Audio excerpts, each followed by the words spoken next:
এমন একটা হাদিস পড়লাম যেটা পড়ে চোখ দিয়ে পানি বের হয়ে গেল। ভাবলাম যে আপনাদের সাথে শেয়ার করি। হযরত আবু বকর সিদ্দিক রাদিয়াল্লাহু তাআলা একদিন নামাজে দাঁড়িয়ে তিনি নামাজরত অবস্থায় কাঁদতেছিলেন। নামাজ শেষে একজন সাহাবী জিজ্ঞাসা করলেন, হে আবু বকর, আপনি নামাজের মধ্যে কাঁদতেছিলেন কেন? আমি সংক্ষেপে বলতেছি আপনাদেরকে। তো তিনি বললেন যে আমি নামাজের মধ্যে এমন একটা আয়াত আমার স্মরণ হয়েছে, যেটা স্মরণ হওয়ার পরে আমি কাঁদতেছিলাম। কি আয়াত? যে সেই আয়াতের অর্থটা হচ্ছে যে আল্লাহ পাক রব্বুল আলামিন বলতেছেন যে আমি তোমাদেরকে জান্নাত দিয়ে দিলাম, বিনিময়ে তোমাদের কাছ থেকে আমি জানমাল নিয়ে নিলাম। তো সাহাবী বলেন যে হে আবু বকর, এটা তো একটা খুশির সংবাদ যে আল্লাহ পাক আমাদের জানমালের বিনিময়ে আমাদেরকে জান্নাত দিয়েছেন, তো আপনি কাঁদতেছেন কেন?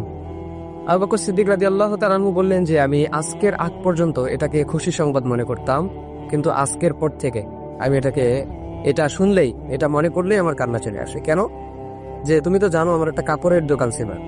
আবু বকর সিদ্দিক রাদিয়াল্লাহু তাআলা আনহু বলতেছেন ওই কাপড়ের দোকানে কয়েকদিন আগে একজন মহিলা কাপড় নিয়ে গেছিল। তো হঠাৎ করে সে আজকে ফিরে আসছে কাপড় নিয়ে, এসে আমাকে বলতেছে যে তুমি তোমার কাপড় ফিরিয়ে নাও, আমার টাকা আমাকে ফেরত দিয়ে দাও।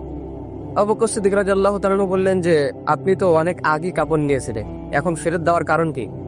এই মহিলা বলতেছে তোমার কাপড় আমার পছন্দ হয়নি, এজন্য তুমি তোমার কাপড় তোমার কাছে রেখে দাও, আমার টাকা আমাকে ফেরত দাও।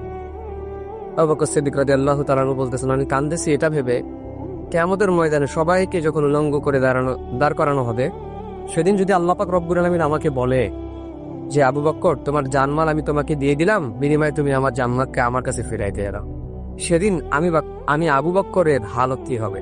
সেদিন তো আমার বড় ক্ষতি হয়ে যাবে, আমার তো কোনো কিছু করার থাকবে না সেদিন। এজন্য প্রিয় ভাই, এই হাদিস থেকে এতটুকু শিক্ষা যে আল্লাহ পাক রব্বুল আলামিন আমাদেরকেও যদি কিয়ামতের দিন বলে যে তোমাদের জানমাল তোমাদেরকে ফিরিয়ে দিলাম, বিনিময়ে আমার জান্নাত আমাকে তোমরা ফিরিয়ে দাও, সেদিন আমাদের কি হালত হবে? কারণ আল্লাহ পাক রব্বুল আলামিন যদি বলেন যে তোমার সালাত, তোমার নামাজ, তোমার রোজা, তোমার হজ, তোমার যাকাত, তোমার জিকির আজগার কোনো কিছু আমি আল্লাহ পাক রব্বুল আলামিনের দরবারে পছন্দ হয় নাই, সুতরাং তোমার জানমাল তুমি তোমার কাছেই রাখো, আমার জান্নাত আমার কাছে ফিরিয়ে দাও। তো আপনি ভাবেন তো, অনুভব করেন তো যে সেদিন আমাদের হালতটা কি হবে? সেদিন আমরা কোথায় যাব? আমাদের পরিস্থিতি, পজিশন সেদিন কোথায় থাকবে?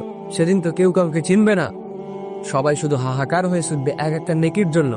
তো সেদিন আমাদেরকে যদি আল্লাহ পাক রব্বুল আলামিন এভাবে ধরে ফেলেন, তো সেই আল্লাহ তাআলার কাঠগড়া থেকে বাঁচানোর ক্ষমতা আমাদের ফিরে নেই। আপনি দুনিয়ার কাঠগড়া থেকে চাইলেই আপনি কিন্তু বাঁচতে পারেন, কিন্তু আল্লাহর কাঠগড়া যদি আপনি ধরা খেয়ে যান, তো সেখান থেকে বাঁচার কোনো উপায় নাই। এজন্য কোনো কাজ করলে, কোনো ইবাদত করলে মনোযোগের সাথে করতে হবে। সালাত, রোজা, হজ, যাকাত, জিকির আজগার যেটাই করি না কেন মনোযোগের সহকারে যেন আল্লাহ তাআলা কবুল করেন আমার এই সালাত, আমার এই ইবাদতটা যেন আল্লাহ পাক রব্বুল আলামিন কবুল করে। তো সেই দিকে লক্ষ্য করে আমাদেরকে ইবাদত করতে হবে, আল্লাহর সন্তুষ্টি আমাদেরকে অর্জন করতে হবে। আমাদের মূল টার্গেট হতে হবে জান্নাত লাভ করার। এখন জান্নাত লাভ করতে গিয়ে আপনাকে দুনিয়াতে যা যা করতে হয়, যা যা ইবাদত করতে হয়, যেটাই করা লাগুক না কেন সবকিছু আপনাকে করতে হবে। চাই সেটা বাতিলের বিরুদ্ধে জিহাদ হতে পারে, চাই সেটা নামাজ